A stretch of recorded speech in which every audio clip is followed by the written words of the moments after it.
श्री विष्णु पुराण अथा प्रथमांशः द्वितीयोऽध्यायः। श्रीपाराशर उवाच अविकाराय शुद्धाय नित्याय परमात्मने सदैकरूपरूपाय विष्णवे सर्वजिष्णवे। श्री पाराशर जी बोले, जो ब्रह्म विष्णु और शंकर रूप से जगत की उत्पत्ति स्थिति और संहार के कारण है तथा अपने भक्तों को संसार सागर से तरने वाले कारण है तथा अपने उन विकार रहित शुद्ध अविनाशी परमात्मा सर्वदा एक रस सर्वविजयी भगवान वासुदेव विष्णु को नमस्कार है, जो एक होकर भी नाना रूप वाले हैं, स्थूल सूक्ष्ममय है, अव्यक्त कारण एवं व्यक्त कार्य रूप है तथा अपने अनन्य भक्तों को मुक्ति के कारण है। उन श्री विष्णु भगवान को नमस्कार है, जो विश्वरूप प्रभु विश्व की उत्पत्ति स्थिति और संहार के मूल कारण है। उन परमात्मा विष्णु भगवान को नमस्कार है, जो विश्व के अधिष्ठान है, अति सूक्ष्म से भी सूक्ष्म है, सर्व प्राणियों में स्थित पुरुषोत्तम और अविनाशी है, जो परमार्थः वास्तव में अति निर्मल ज्ञान स्वरूप है, किंतु अज्ञानवश नाना पदार्थ रूप से प्रतीत होते हैं, तथा जो काल स्वरूप से जगत की उत्पत्ति और स्थितियों में समर्थ एवं उसका संहार करने वाले हैं। उन जगदीश्वर अजन्मा अक्षय और अव्यय भगवान विष्णु को प्रणाम करके तुम्हें वह सारा प्रसंग क्रमशः सुनाता हूँ, जो दक्ष आदि मुनिसृष्टियों के पूछने पर पितामह भगवान ब्रह्मा जी ने उनसे कहा था। वह प्रसंग दक्ष आदि मुनियों ने नर्मदा तट पर राजा पुरुकुत्स को सुनाया था। तथा पुरुकुत्स ने सारस्वत से और सारस्वत ने मुझे कहा था, जो पर प्रकृति से भी परम श्रेष्ठ अंतर आत्मा में स्थित परमात्मा रूप वर्ण नाम और विशेष आदि से रहित हैं, जिसमें जन्म वृद्धि परिणाम क्षय और नाश इन 6 विकारों का सर्वथा अभाव है, जिसको सर्वदा केवल है इतना ही कहा सकते हैं, तथा जिनके लिए यह प्रसिद्ध है कि वे सर्वत्र हैं और उनमें समस्त विश्व बसा हुआ है। इसलिए जो विद्वान जिसको वासुदेव कहते हैं, वही नित्य अजन्मा अक्षय अव्यय एक रस और हय गुणों के अभाव के कारण निर्मल परब्रह्म है। वही इन सब व्यक्त कार्य और अव्यक्त कारण जगत के रूप से तथा इसके साक्षी पुरुष और महाकारण काल के स्वरूप से स्थित है। हे द्विज, परब्रह्म का प्रथम रूप पुरुष है, अव्यक्त प्रकृति और व्यक्त महादादि इसके अन्य रूप हैं, तथा सबको क्षोभित करने वाला होने से काल उसका परम रूप है। इस प्रकार जो प्रधान पुरुष व्यक्त और काल इन चारों से परे हैं तथा जिसे पंडित जन ही देख पाते हैं, वही भगवान विष्णु का परम पद है। प्रधान पुरुष व्यक्त और कल ये भगवान विष्णु के रूप पृथक पृथक संसार की उत्पत्ति पालन और संहार के प्रकाश तथा उत्पादनों में कारण है। भगवान विष्णु जो व्यक्त अव्यक्त पुरुष और काल रूप से स्थित होते हैं, इसे उनकी बालवत क्रीड़ा ही समझो।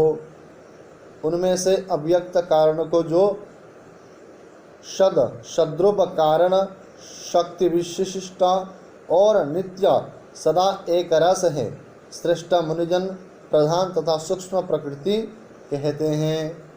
वह क्षय रहित उसका कोई अन्य आधार भी नहीं है तथा अप्रमेय अजर निश्चल शब्द स्पर्शादि शून्य आदि रूपादिहित है। वह त्रिगुणमय और जगत का कारण है तथा स्वयं अनादि एवं उत्पत्ति और लय से रहित यह संपूर्ण प्रपंच प्रलय काल से लेकर सृष्टि के आदि तक उससे व्याप्त था। हे विद्वान,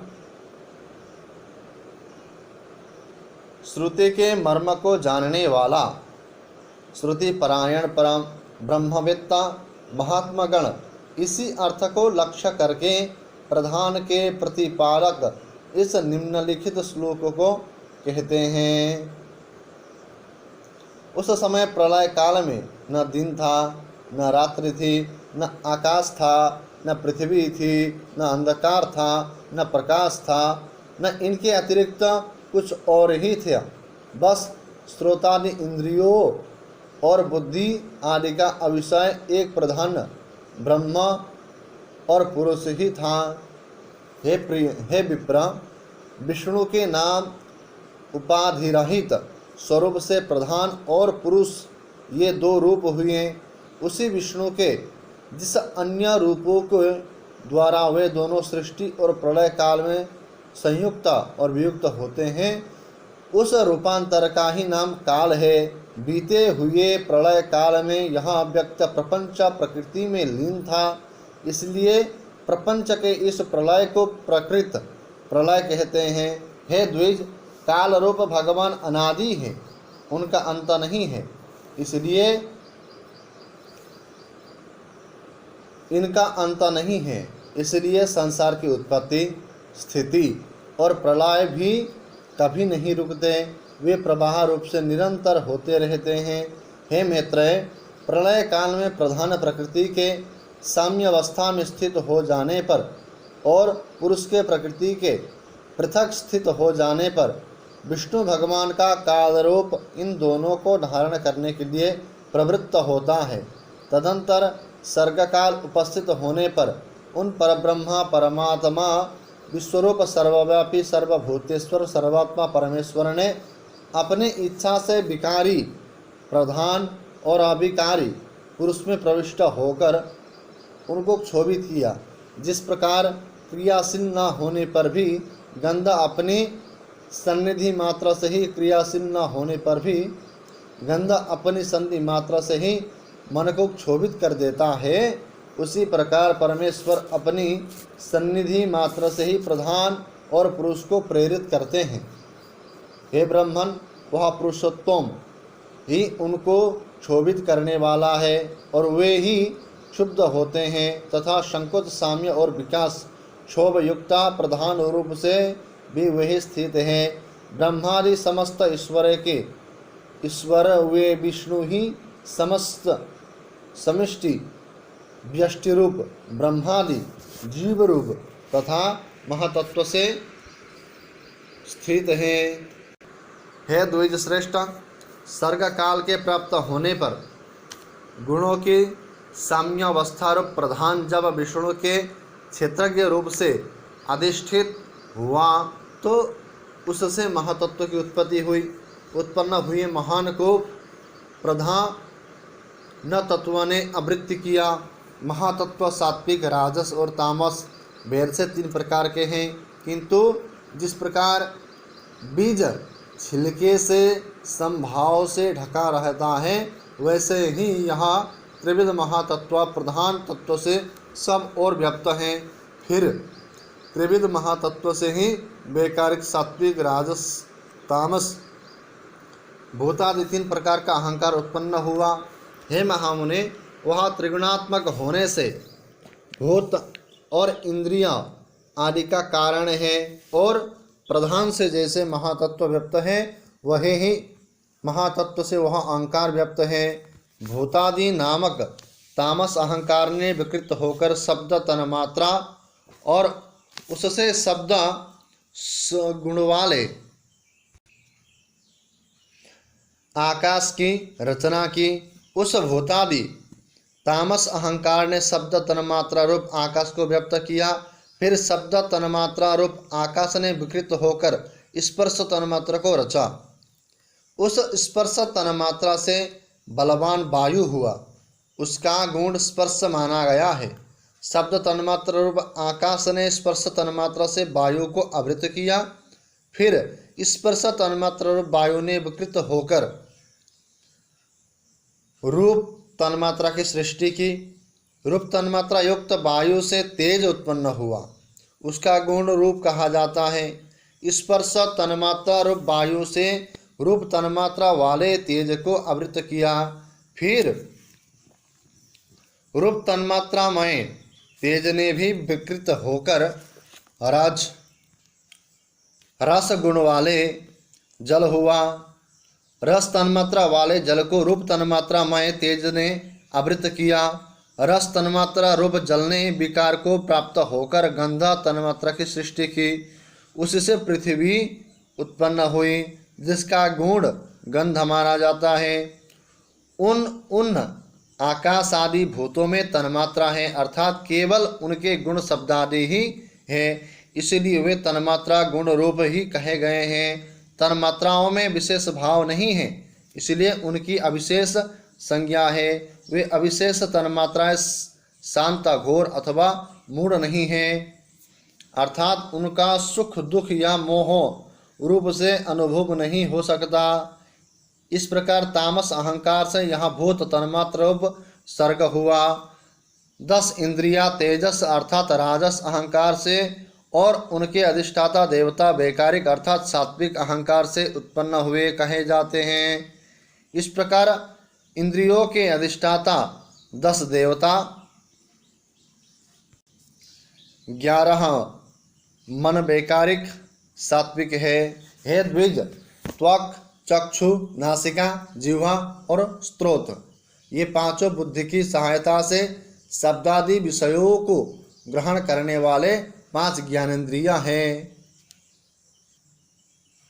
त्वक यानी कि त्वचा, चक्षु यानी कि आँख, नासिका यानी कि नाक और जिह्वा यानी कि जीभ और स्त्रोत यानी कि सुनने वाले कान, ये पंच ज्ञानेंद्रियां हैं। हे मैत्रिया, वायु यानी कि पायु, गुदा, उपस्थित, लिंग, हस्त, पाद और वाक, ये 5 कर्मेंद्रियां हैं। इनके कर्म मूल मूत्र का त्याग, शिल्प गति और वचन बतलाए जाते हैं। आकाश, वायु, तेज, जल और पृथ्वी, ये पांचों भूत उत्तरोत्तर क्रमशः शब्द, स्पर्श आदि 5 गुणों से युक्त हैं। ये पांचों भूत शांत, घोर और मूढ़ है, अर्थात सुख दुख और मोह युक्त हैं, अतः ये विशेष कहलाते हैं। इन भूतों में पृथक पृथक नाना शक्तियां हैं, अतः वे परस्पर पूर्णतया मिले बिना संसार की रचना नहीं कर सके। इसलिए एक दूसरे के आश्रय रहने और एक ही संघात की उत्पत्ति के लक्ष्य वाले महातत्व से लेकर विशेष पर्यंता प्रकृति के इन सभी विकारों ने पुरुष से अधिष्ठित होने के कारण परस्पर मिलकर सर्वथा एक होकर प्रधान तत्व के अनुग्रह से अंड की उत्पत्ति की। महाबुद्धे जल के बुलबुल के समान क्रमशः भूतों से बड़ा हुआ वह गोलाकार और जल पर स्थित महान अंड ब्रह्म हिरण्यगर्भ रूप विष्णु का अति उत्तम प्रकृत आधार हुआ। उसमें वे अव्यक्त रूप से जगतपति विष्णु व्यक्त हिरण्यगर्भ रूप से स्वयं ही विराजमान हुए। उन महात्मा हिरण्यगर्भ का सुमेरु उल्ब गर्भ को ढकने वाली झिल्ली, अन्य पर्वत जरायु गर्भाशय तथा समुद्र गर्भाशय रस था। हे विप्रा, उस अंड में ही पर्वत और द्रुपादि के सहित समुद्र ग्रह गण के सहित संपूर्ण लोक तथा देव, असुर और मनुष्य आदि विविध प्राणी वर्ग प्रकट हुए। वह अंड पूर्व की अपेक्षा 10-10 गुण अधिक जल, अग्नि, वायु, आकाश और आदि भूतादि अर्थात तामस अहंकार से आवृत हैं तथा भूतादि महातत्व से घिरा हुआ है। और इन सबके सहित वह महातत्व भी अव्यक्त प्रधान से आवृत हैं।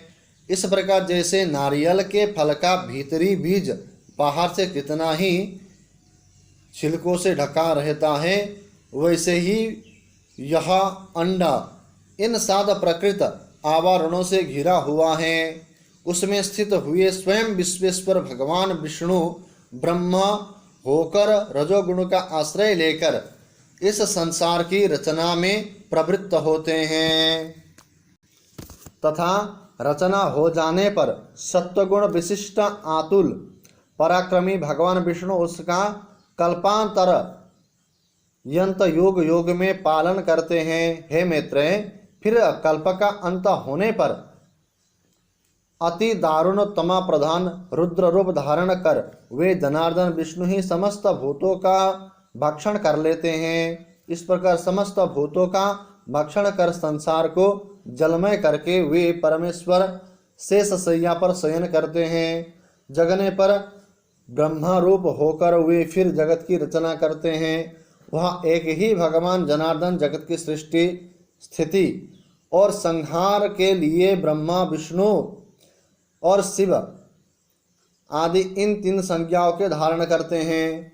वे प्रभु विष्णु सृष्टा ब्रह्म होकर अपनी ही सृष्टि करते हैं, पालन विष्णु होकर पाल्य रूप अपना ही पालन करते हैं और अंत में स्वयं ही संहार के शिव तथा स्वयं ही उपसंहृत लीन होते हैं। पृथ्वी जल तेज वायु और आकाश तथा समस्त इंद्रियां और अंतकरण आदि जितना जगत हैं वे सब पुरुष रूप हैं। और क्योंकि यहाँ अव्यय विष्णु ही सर्वरूप और सब भूतों के अंतरात्मा हैं, इसलिए ब्रह्मादि प्राणियों में स्थित सर्गादि भी उन्होंने उपकारक है। अर्थात जिस प्रकार ऋत्विजों द्वारा किया हुआ हवन यजमान का उपकारक होता है, उसी तरह परमात्मा के रचे हुए समस्त प्राणियों द्वारा होने वाले सृष्टि भी उन्हीं की उपकार है। सर्वस्वरूप सृष्टा वरदायक और वरेण्य प्रधान के योग्य भगवान विष्णु ही ब्रह्मा आदि अवस्थाओं द्वारा रचने वाले हैं। वही रचे जाते हैं, वही पालते हैं और वही पालित होते हैं तथा वही संसार संहार करते हैं और स्वयं ही संहृत होते हैं।